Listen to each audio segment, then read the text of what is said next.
जिल्हा परिषद गटातून या ठिकाणी शिवसेना विरुद्ध उद्धव ठाकरे सेना अशी लढत होताना पाहायला मिळते आहे। या ठिकाणाहून शिवसेनेचे महेंद्र झापडेकर हे निवडणूक रिंगणामध्ये आहेत। पंचायत समिती गणामधून पहिल्यांदा आपलं ते नशीब आजमावत होते, मात्र आता पहिल्यांदाच या ठिकाणी जिल्हा परिषद गटातून ते आपलं नशीब या ठिकाणी आजमावताना पाहायला मिळत आहेत। आपल्यासोबत महेंद्र झापडेकर साहेब आहेत। झापडेकर साहेब, काय सांगाल, उद्धव ठाकरे सेना विरुद्ध शिवसेना अशी लढत काय सांगाल? महाराष्ट्र राज्याचे उद्योग मंत्री तसे मराठी भाषा मंत्री आणि रत्नागिरी जिल्ह्याचे पालकमंत्री सन्माननीय उदयजी सामंत साहेब यांच्या नेतृत्वाखाली आम्ही ही निवडणूक लढवत आहे आणि त्यांनी मला माझ्यावर मोठा विश्वास ठेवून ही उमेदवारी दिली आहे। या निवडणुकीमध्ये 100% माझा विजय बहुमताने होईल। जवळजवळ 5 ते 6 हजार मतांनी या ठिकाणी आपण लीड घेऊन या ठिकाणी ही निवडणूक जिंकण्याचा मला या ठिकाणी पूर्णपणे विश्वास आहे।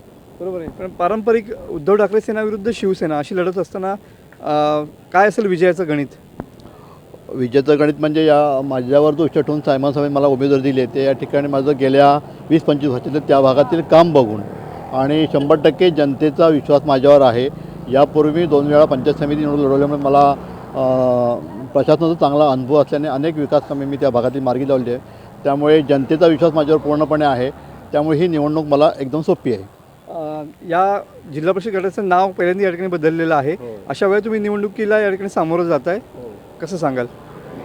जिल्हा परिषद गटाचं नाव जरी बदललं असलं तरी मतदारसंघ तोच आहे, तीच गावं आहेत, परंतु या ठिकाणी कर्ला जे नाव पडलं ते त्या जिल्हा परिषद गटातील सर्वात लोकसंख्या असलेली ती ग्रामपंचायत आहे, त्यामुळे त्याला नाव कर्ला पडलं।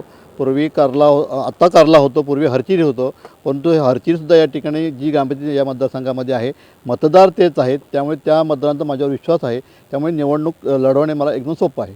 समोरचा उमेदवार किती तुल्यबळ वाटतोय, काय सांगाल? समोरचा उमेदवार पक्षाचाच आहे आणि त्याच्या मिसेसनी यापूर्वी पंचायत समिती लढवलेली आहे, त्यामुळे उमेदवार कोणी असलं तर या ठिकाणी लोक काम आणि सामंतसाहेबांनी केलेला विकास पाहून या ठिकाणी मला विजयी करतील। नक्कीच। हे होते महेंद्र झापडेकर सर। कॅमेरामॅन समित गजनेसह मी मनोज लेले, TV9 मराठी, रत्नागिरी।